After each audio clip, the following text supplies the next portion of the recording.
떴다 변비행 변종국입니다. 오늘은 항공업계의 효자로 거듭나고 있는 화물에 대해서 알아볼 건데요. 베테랑 기장님, 김남덕 기장님 모시고 화물기 조종사로서의 삶이 무엇인지 속속들이 알아보도록 하겠습니다. 떴다 변비행 이륙합니다.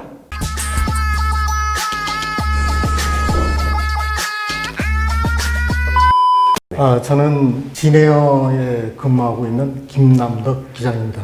만나뵈서 반갑습니다. 구독자님들이 궁금해하실 거.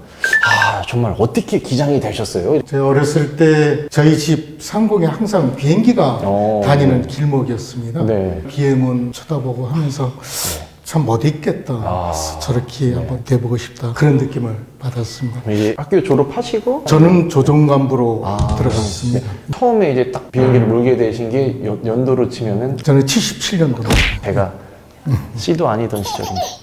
군에서는 처음부터 비행기를 조종을 했습니다. 그래서 네. 초급 비행 과정에서는 T-41, 중등 비행에서는 T-37, 네. 고등 비행에서는 F-5 전투기를 탔습니다. 그리고 89년도에 제가 10월에 제대를 하면서 바로 대한항공 입사를 했습니다.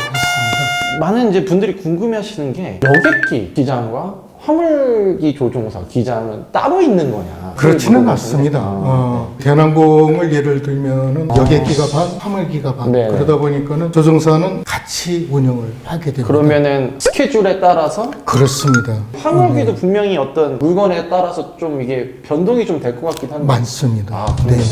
화물이 제때 도착하지 않는다든가 네. 또는 어떤 사정에 의해서 정시 운항이 불가할 경우에는 근무 스케줄에 따라서 통제를 하고 그렇습니다. 화물기를 운항하는 어떤 절차가 어떻게 진행이 되는지. 일반 여객기와 대동소이합니다. 다만 여객기 같은 경우는 지상 직원이 직접적으로 이렇게 통제를 하고 관리를 하는데 화물 같은 경우에는 화주들이 화물을 네네. 요청하는 데부터 시작이 됩니다. 그렇죠, 그래서 그렇죠. 이제 국제항공 화물운송협회에서 네네. 정하는 그 화물 운송 규정이라는 게 네네네네. 있습니다. 그래서 포장, 관리, 라벨 등 항공사에서는 일일이 규정에 맞는지를 검사를 하게 됩니다. 그래서 최종적으로 통과한 그러한 화물을 이제 항공기에 싣게 되는데 그거를 이제 최종적으로 조종사가 비행기에 나가서 확인하게 되는데 그러한 과정을 거쳐서 이상이 없을 경우는 비행이 시작되는 거죠. 신경 쓰는 부분에 있어서는 오히려 화물기가 더 세밀하게 신경 쓰는 부분이 많습니다. 그러면은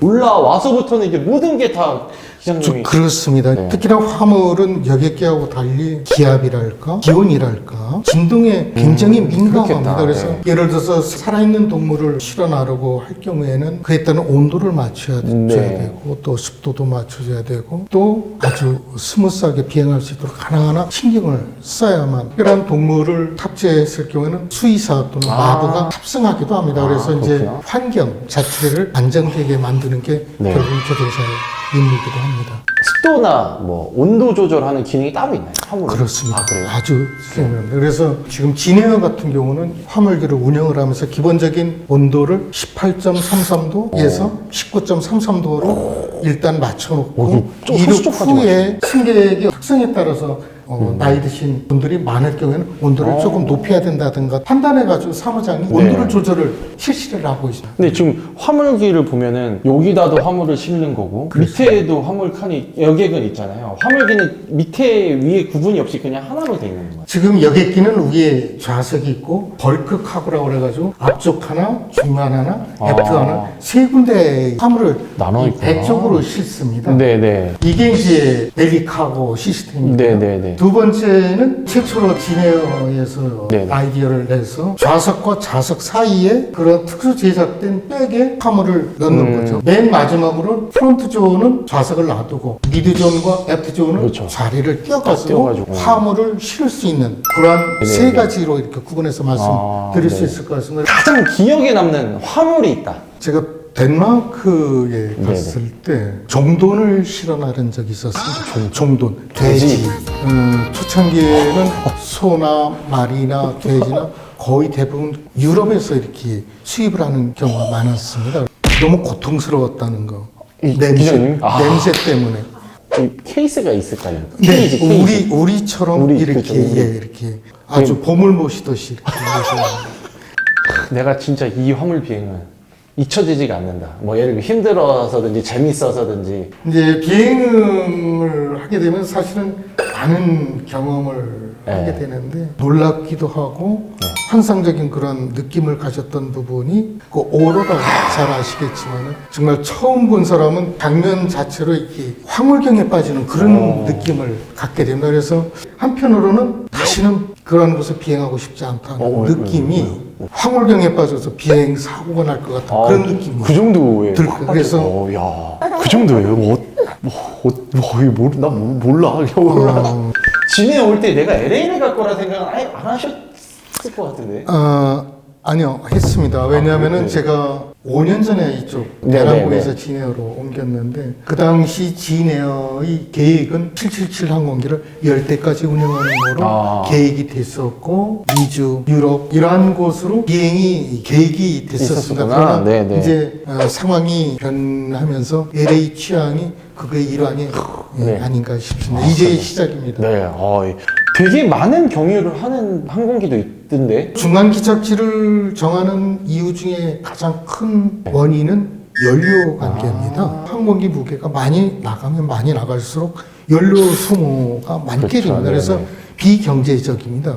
그러나 중간 기착지를 정했을 경우에는 그 지점까지의 연료만 싣고 네. 또 거기서 다음 목적지 가기 위한 연료를 그곳에서 탑재를 하기 때문에 지금 말씀하신 찍고 하는 여러 군데 찍는다는 거는 그만큼 화물이 많다는 겁니다. 화물기 처음 몰았을 때 딱 그날이 혹시 기억나시면?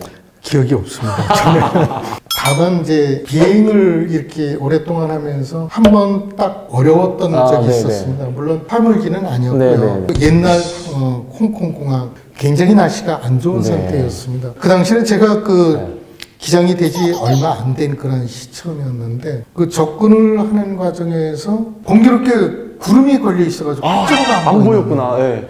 이제 괜찮을 것 같아서 또 접근했는데 또 고라고. 야, 이거 진짜 거기가 엄청 근데 위험하다고. 문제는 연료가 문제였어요. 지금도 생각하면 아찔하고 네. 그래서 비행할 때 지금도 항상 염두에 드는 게 연료. 비행하면서 네네. 연료 없으면 그게 쇳덩어리거든요. 그렇죠. 그래서 그때도 세 번째 무사히 내렸었습니다. 다행이네요. 근데 네. 이제 나중에 끝나고 사무장이 승객들이 착륙하고 나가지고 박수치고 환호를 했더라고요. 진짜요? 승객들도 굉장히 좀 심리적으로 불안했겠고 저 또한 연료 관리 때문에 많이 신경을 썼었는데 어쨌든 간에 다행히 안전하게 착륙을 해서 그래서 그때 그 사무장 이야기를 듣고 기쁘기보다는 이 500명이라 뜨는 승객의 생명이 이만큼이나 무겁구나 싶은 어떤 그럼요. 조종사로서의 책임감이랄까 이런 것들을 아주 절실히 느꼈던 적이 있었습니다. 그 말로만 듣던 카이타기에서 실제로 이렇게 다들 어렵고 거기가 무시무시했다고도 하던데 화물기 조종의 매력이 뭐다? 화물기가 어떤 면에서 보면은 여객기에 비해서는 상대적으로 조금은 좀 마음의 심적 부담이 좀 적은 거는 사실입니다. 그래서 화물기는 그런 심적 부담에서 조금은 자유롭다. 네. 그래서 그게 화물기의 매력이 아닌가. 화물이라는 게 이제 누군가에게는 경제적으고 국가적인 엄청나게 중요한 역할을 하고 계시지 않습니까? 국가에서만 이렇게 부름을 받으셔서 계속 일하신 거 아닌가 하는 생각도 하고. 저한테는 행운이죠. 아유, 고맙고요. 저희가 더 감사합니다. 알겠습니다. 그럼 마지막으로 비행할 때마다 느끼는데 항상 새롭습니다. 이륙도 그렇지만은 착륙할 때는 어느 분의 말로는 종합예술이라고 이렇게 합니다. 지금 코로나19로 인해 가지고 사실은 비행이 많이 제한이 되고 가끔가다 제가 비행을 할 때는 내가 있을 곳은 여기구나 하는 그런 마음의 편안함과 기쁨을 느끼게 됩니다. 그래서 제가 내년에 이제 정년 퇴직을 하게 되는데 비행이 그리울 것 같습니다. 오늘 또 기자님 모시고 화물기의 모든 것에 대해서 이렇게 알아봤습니다. 역시나 들으면 들을수록 재미있는 게 이 항공업계 이야기가 아닐까 합니다. 코로나19로 많이 지쳐 있으시겠지만 화물이 효자 노릇을 하고 있는 이 상황에서 여러분들의 많은 응원이 필요할 때가 아닌가 합니다. 저 변비행도 더 많은 컨텐츠로 여러분 찾아뵙도록 하겠습니다. 변비행은 항공업계를 응원합니다.